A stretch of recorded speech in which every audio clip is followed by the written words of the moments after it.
पानी की समस्या आ रही है। पानी टंकियों में, जैसे 4-5 दिन पहले डंगनिया में पानी नहीं आपूर्ति व्यवधान था और अभी वायरल फीवर भी आ रहा है। इसके बारे में क्या बोलना चाहेंगे आप? समय समय पर पानी की टेस्टिंग होना चाहिए। और जो बात आपने कही कि डगनिया टंकी में पानी नहीं आया, ये पहला अवसर था जब रायपुर में 4 दिन तक पानी नहीं आया। राजधानी है ये, कोई नगर पंचायत या नगर पालिका नहीं है, हालांकि वहाँ भी पानी की आवश्यकता पड़ती है, लेकिन राजधानी में ये पहली बार हुआ देखने को मिला।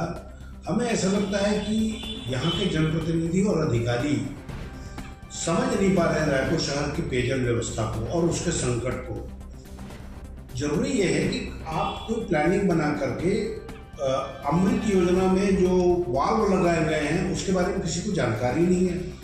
वो वाल्व जो है वो टेक्निकल रूप से उसको बनाने वाला कोई नहीं है। भिलाई से उसका एक्सपर्ट बुलाया गया, तब कहीं जाकर के राजधानी में डगनिया टंकी का वाल्व बना। तो 4-4 दिन अगर कहीं वाल्व नहीं बन रहा है तो ये तो सोचनीय विषय है अधिकारियों के लिए भी और जनप्रतिनिधियों के लिए भी। लेकिन हर टंकियों में अमृत योजना का उसी प्रकार का वाल्व लगा है। अब उसके लिए ना पीडीएमसी जो कंपनी काम की है, ना उसके उन्होंने एक्सपर्ट छोड़ के गया, ना नगर निगम के अधिकारियों को ये चीज़ें समझ में आती।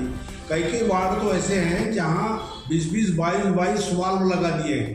एक वार्ड में 3 से 4 वाल्व होता है, उसी को ऑपरेट करना कठिन काम होता है। तो 15-15, 20-20 वाल्व को ऑपरेट कौन करेगा? लेकिन ये सब चीज़ें जो है वो किसी के समझ में नहीं आ रहा है, और समझ में आ रहा होगा तो समझना नहीं चाहते।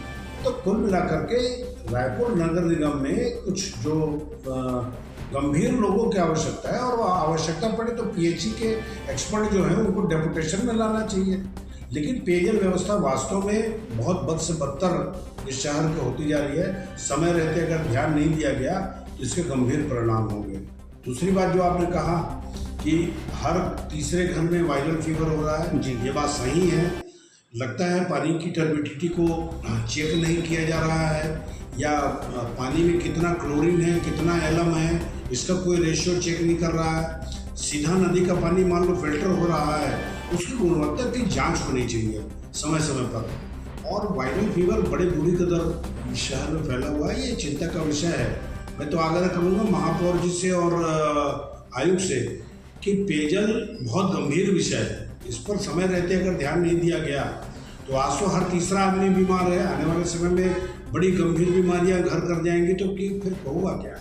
इन चीज़ों को ध्यान देने की प्रॉपर आवश्यकता है।